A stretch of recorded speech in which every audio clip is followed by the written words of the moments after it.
नमस्कार। एक बहुत ही गहरा सवाल है जो हम सबके मन में कभी ना कभी आता है कि कर्म करना बेहतर है या फिर सब कुछ त्याग कर देना। ये एक बहुत बड़ी दार्शनिक उलझन है ना?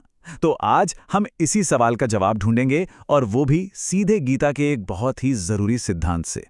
तो सवाल एकदम साफ है, कर्म करें या अकर्म में रहें, मतलब एक्शन लें या इनएक्टिव हो जाएं। सही रास्ता आखिर है कौन सा? और ये कोई दूर की बात नहीं है, ये वो दुविधा है जिससे हम सब कभी ना कभी तो जरूर गुजरते हैं।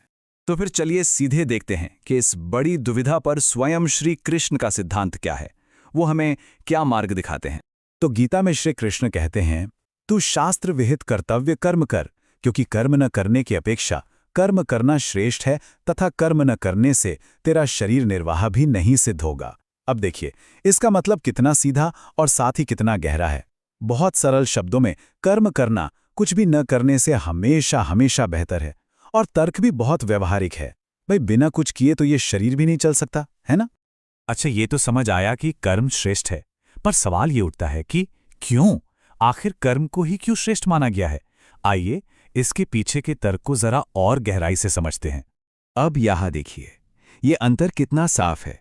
एक तरफ है कर्म यानी एक्शन, इसका परिणाम शरीर निर्वाह संभव, मतलब जीवन चलता रहता है। और दूसरी तरफ है अकर्म यानी इन एक्शन, उसका नतीजा शरीर निर्वाह असंभव, जीवन रुक जाता है।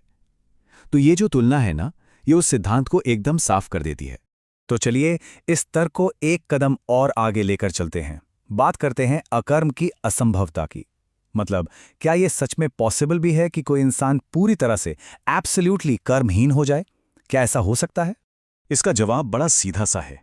सोच कर देखिए, अपने शरीर की जरूरतों को पूरा करने के लिए भी तो हमें कर्म करना ही पड़ता है ना?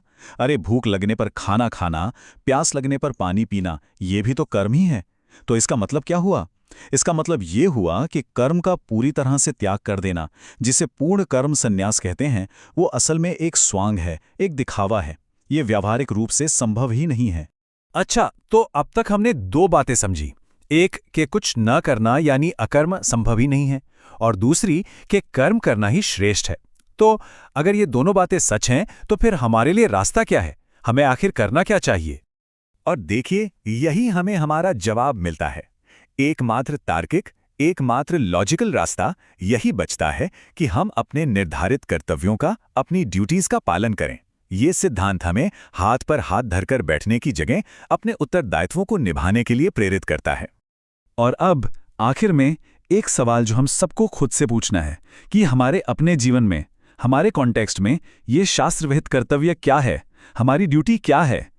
सिर्फ इस पर विचार करना, इस पर सोचना ही इस महान ज्ञान को अपने जीवन में उतारने का पहला कदम है।